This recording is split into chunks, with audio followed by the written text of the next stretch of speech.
안녕하세요. 반갑습니다. 허브경제 TV의 한정판입니다. 반갑습니다. 안녕하세요. 날이 네. 많이 더워졌어요. 그러니까 한 30도 가까이 되더라고요. 일교차가 좀 큰 것 같으니.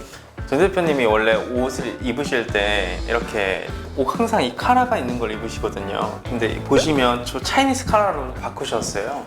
이렇게 좀 패션의 변화도 줬는데 과연 지금 현 시장에서 어떤 재료적인 측면에 우리도 또 변화를 줘야 될지 오늘 한번 같이 살펴보도록 하겠습니다. 네, 정 대표님 어떻게 스타트 한번 해주시겠습니까? 알겠습니다. 첫 번째 그 페이스북을 만든 사람이 있죠, 그죠? 그분이 이제 또 언급을 하면서 다시 한 번 더 시장에서 각광을 받을 수 있는 메타버스. 좋죠, 메타버스. 이 메타버스가 이 메타와 그리고 유니버스의 합성어로 가상 공간의 메타 그리고 현실 세계를 의미하는 유니버스 합성어라고 해요. 그래서 막 VR 우리가 막 예전에 그 삼성에서 나와서 막 VR 쓰고 막 낭떠러지 같은 데 막 걸어가고 이런 게임들 있잖아요. 그런 것도 다 가상 공간이죠. 요즘 이제 앞으로는 운동을 할 때도 이제 VR 방식으로 해가지고 헬스장에 갈 필요가 없다고 하네요. 기본적으로 저희가 소개를 해드리는 재료는 단발적이기보다는 조금 지속성이 있는 재료를 계속해서 꾸준히 소개를 시켜드리고 있기 때문에 이 메타버스는 사실 너무나도 매력적인 테마죠. 맞습니다. 네.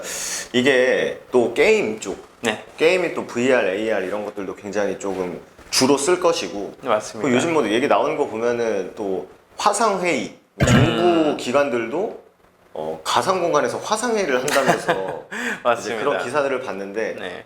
약간 좀 현실 가능성이 그렇게 크지 않죠. 그 화상 회의 쪽은, 그러니까 정부에서 하는 건. 그래서 그 뉴스를 보면서 느꼈던 게 주식 시장에 그냥 접목시키기 위해서 나온 기사구나라고 좀 생각을 했던 것 같아요. 근데 앞으로 이런 기술적인 부분이 계속해서 발전이 돼 나가면서 상용화가 되기 시작하면 저는 마치 이제 디지털 달러, 디지털 위안화 이런 느낌이에요. 메타버스는 가시적으로 이루어질 수밖에 없는 테마다. 그만큼 수요도 크고 시장도 엄청 크죠. 실현 가능성이 높다 볼 수 있겠죠. 그렇게 좀 어떻게 보면 테마가 하나의 현실로 이루어질 수 있을 만한 모멘텀은 솔직히 계속해서 모니터링을 해야 된다 생각을 합니다. 예전에 이제 VR 관련해 가지고 몇 년 전이었던 것 같아요. 그러니까 VR 관련주들 막 움직였었는데 그때는 이걸 실질적으로 어디다 쓸래? 라고 했을 때 그냥 게임할 때 쓰지 뭐 게임할 때 우리가 이거 쓰고 뭐 조종하고 라고만 해서 그냥 좀 단발적인 테마로 끝났었는데 최근에는 이러한 가상공간, 가상현실을 어디에다가 접목을 시키겠다라는 게 좀 구체화된 것 같아요. 그래서 맞습니다. 조금 테마의 생명, 그 생존 기간이 조금은 길어지지 않았나 이렇게 생각이 듭니다.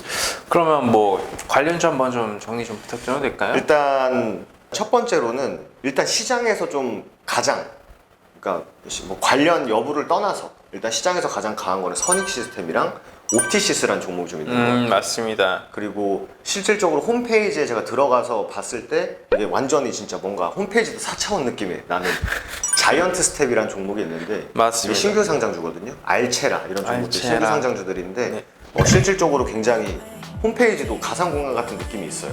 맞습니다. 그리고 말씀드렸던 이제 게임주들 뭐 M게임, 뭐 한비소프트 이런 게 있고 그쵸. 그리고 최근에 막 스펙주들이 막 엄청 장난 뛰었죠. 아니었잖아요. 네. 근데 거기서 이제 또 메타버스 관련한 기업이랑 뭐 합병을 합병하겠다. 해가지고 뭐 상장이 되겠다 해서 뭐 삼성 스펙 몇 호 이런 것들도 몇 개는 메타버스랑 좀 연관이 있다. 하지만 보시면 것 같습니다. 스펙주들은 리스크가 크니까 저희가 따로 소개를 하는 것보다 이런 식으로 어느 정도 이런 기업분들이 있다 이 정도로 한번 체크를 해보면 될 것 같아요. 상당히 많은 관련주가 있는데 그래서 한 이 5종목 정도면 충분하지 않을까라고 생각을 합니다. 그죠? 맞습니다. 예.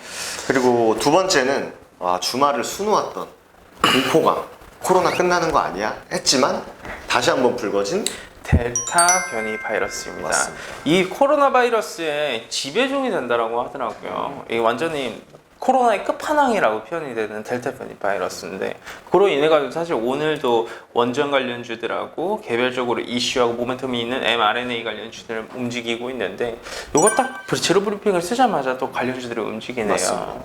그래서 이제 저희도 이거는 하나의 뭐 가시적으로 성과물로 이루어질 수 있는 부분이기도 한데 바이오 쪽 진단키트 쪽은 사실 주가 상승에 대한 모멘텀이 좀 식상해요. 맞습니다. 예, 조금 식상해가지고 어느 정도 상승 수주폭 자체는 좀 제한적이지 않을까라고 판단이 되고 있고요. mRNA 같은 경우에는 실제 정부에서 지원도 들어갔죠. 내년 정책 예산안 안에도 포함이 되어 있더라고요. 네, 그리고 오늘이 이제 월요일인데 네, 월요일 맞습니다. 오전장에 이제 또 보건복지부 장관님께서 mRNA에 대한 뭐 중요성 그리고 해외 기업과의 좀 시너지라는 맞습니다. 것도 언급을 하시면서 mRNA 관련주들 뭐 이연제약, 뭐 진원생명과, 뭐 설인바이오 이런 맞습니다. 종목들이 얘네들만 지금 움직이고 있어요. 지금. 맞습니다. 네. 그래서 코로나 섹터 안에 이제 관련주들 체크를 해보시면 좋을 것 같습니다. 그리고 이제 또 어떻게 보면 그렇게 움직이다 보면 백신 관련주들이 무조건 다시 부각을 받을 수밖에 없거든요. 화이자, 모더나, 아스트라제네카. 근데 거기에서 이제 인맥 기업분들 말고 CMO 기업분들 위주로 다시 좀 더 수급이 들어갈 가능성도 크고요. 뭐 러시아 백신 관련주들도 많죠. 스푸트니크부터 시작을 해서 코비박도 있고. 그리고 뭐 최근에 또 중간 발표가 나온 큐어백, 독일의 맞습니다. 큐어백도 mRNA 기반의 또 백신이다 보니까 네, 큐어백도 체크를 해두시는 게 좋지 않겠나. 사실 관련주들은 너무 많아서 따로 선정을 하기보다는 여러분들께서 한번 그럼 화이자 관련주 중에서 CMO 기업분들은 뭐가 있는지 이렇게 하나씩 좀 찾아보시는 것도 스스로 개별적인 좀 이렇게 스터디 공부의 관점으로서 좀 도움이 많이 되시지 않을까라고 생각합니다. 그리고 이제 치료제 쪽도 예전에 작년 사실 뭐 치료제 관련한 기업, 치료제 임상한다라고 하는 기업들이 한 10대 개 된 것 같아요. 근데 지금 남아있는 기업들은 이제 몇 개가 없고 실질적으로 발표를 앞둔 기업도 있다 보니까 신풍제? 뭐 코로나 백신, 뭐 치료제, 뭐 진단 키트 이렇게 네네. 꼭 체크를 해두시는 게 좋을 것 같습니다. 근데 작년에 완전 그냥 너무 핫했던 섹터다 보니까 네, 맞습니다. 과연 또 그 정도의 수혜를 줄지 그 부분도 꼭 체크를 해서 대응을 해주시는 게 좋을 것 같습니다. 자, 그 다음에는 저희가 모멘텀을 소개시켜드릴 만한 테마가 이제 원전 관련주입니다. 아마 저번 주에도 저희가 한번 소개를 시켜드렸을 건데 이번 주에도 한 번 더 소개를 시켜드린 이유가 주도주는 죽지 않는다라는 사실 관점에서 한번 소개를 시켜드리고 싶어요. 주식을 하다 보면 진짜 조금 우량한 기업분들, 저평가 종목분들을 매매할 수도 있고 아니면 테마주 위주로 매매하시는 분들도 계신데 일단은 단기 매매를 좋아하시는 분들한테는 주도주 매매를 무조건적으로 필수적으로 해야 돼요. 오늘도 보성 파워텍이 좀 세죠? 맞습니다. 중간에 VI 한번 갔다 온 걸로 확인을 했어요. 맞아요. 이제 체코 원전 이제 수주 관련된 이슈가 계속해서 시장에서 붙고 있는데 원전 수출을 진행을 하고 SMR이 개발이 돼서 상용화가 되기까지는 사실 수십 년이라는 시간이 걸려요. 엄청난 시간이 네. 필요한 거군요. 네, 그래서 실제로 가시적으로 이루어지기까지는 어떻게 보면 시간적인 부분이 많이 소요가 되는데 지금으로서는 주가가 선반영이 이루어지고 있는 시점이기도 하고 실제 주식 시장에서 상당히 많은 돈이 들어가 줬기 때문에 쉽게 죽을 수가 없습니다. 그래서 단기 매매 관점에서 언제나 신고가 주도주 매매는 어떻게 해야 된다? 해봐야 된다. 해봐야 된다. 그리고 분할 매수하면서 매매를 하게 되면 수익은 너무나도 자연스럽게 따라온다. 그럼 이게 약간 아무래도 좀 원전 쪽에서는 이제 한 대표님이 좀 그쵸. 담당을 하고 계시다 보니까 이게 그러면은 엄청나게 오랜 뒤에 네, 맞습니다. 현실 가능성이 있는데 네네. 현재 지금 시장에서 좀 반영을 해주는 거잖아요. 맞습니다. 그럼 이제 성장 가능성이 높다라고 봐도 될까요? 성장 가능성은 어마어마하죠. 사실 정말 어마어마합니다. 앞으로 원전이 없이는 이 지구가 어떻게 보면 네, 많이 아파요. 탄소 제로라는 키워드를 달성할 수가 없습니다. 그래서 원전이라는 키워드는 무조건적으로 있어야 되는데 이게 가시적으로 상용화 되기까지는 정말 오랜 시간이 좀 많이 필요하다. 특히 SMR 기술 개발 같은 경우에는 지금으로도 적극적으로 추진이 되고 있고 실수혜를 받는 기업분들도 명확하게 있는데 이 부분이 진짜 매출과 영업이익으로 찍히고 가시적인 결과물을 보여주기 위해서는 좀 시간이 오래 걸리지 않을까. 그동안 탈원전 정책이 상당히 오랜 기간 이어져 있기 때문에 억눌려져 왔었던 주가가 지금은 폭발하는 시기입니다. 그러니까 너무나도 박살이 나다 보니까 이제는 몇십 년 뒤에 이루어질 일이라도 이걸 선반영을 시켜주는 거예요. 네, 너무 몇 년 동안 늘려져 왔으니까.